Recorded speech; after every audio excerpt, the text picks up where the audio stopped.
So I have this angle brush that I call the David of my makeup kit. And the reason why I call it the David of my makeup kit is because it is really good. And if I don't use it, the makeup does not turn out the way that I want it to turn out.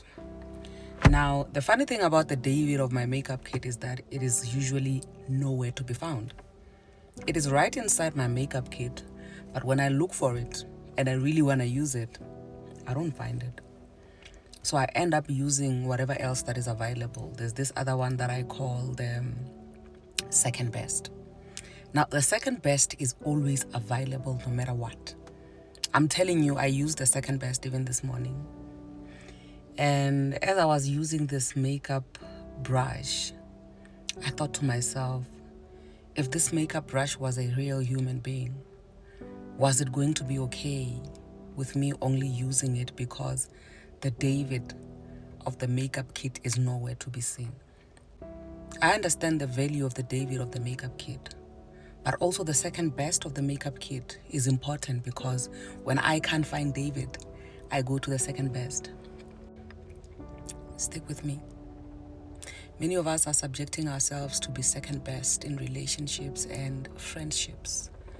We are okay with being the second best because David is not in plain sight. We are okay with being used by people because they need an audience at this time. They need somebody to do 1, 2, 3 in their lives right now. Therefore, because your David is not here, I'll avail myself. I'm telling you, my second best, if it had legs and a mouth, it would speak and say, listen, you are abusing me.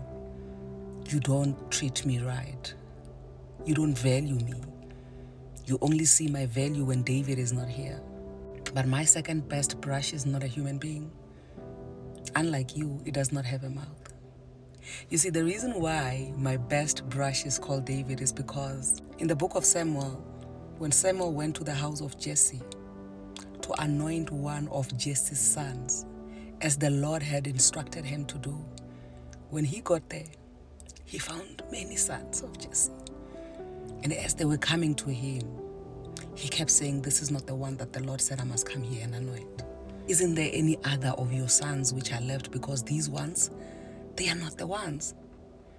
And Jesse said to him, oh, we have a small boy. And Samuel said, we will not dine. We will not dine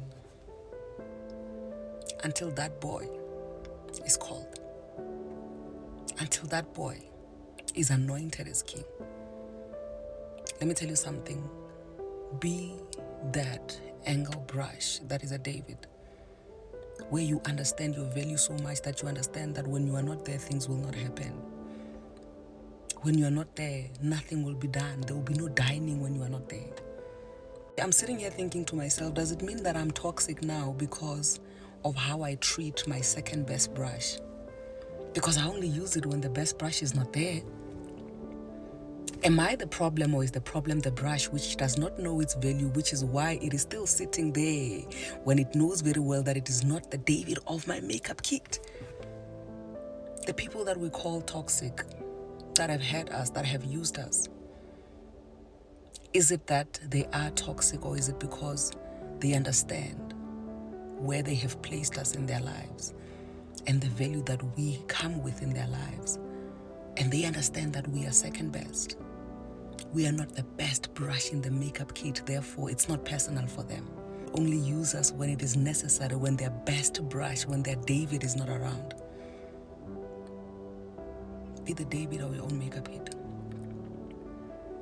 Don't be Madam Speaker's second best brush. Be the David of your makeup kit.